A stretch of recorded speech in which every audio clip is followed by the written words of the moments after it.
এই সকাল সকাল চলে আসলাম দাদার কাছে। দেখি গিয়ে দাদা কি মাছ পেয়েছে।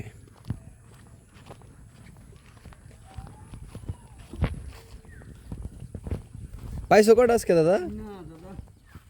ও কি, ওরে বাবা, সাপ। সাপ বাদ দিই, চায়না জালে সাপ কাটছি, পারি না। এই কটাই?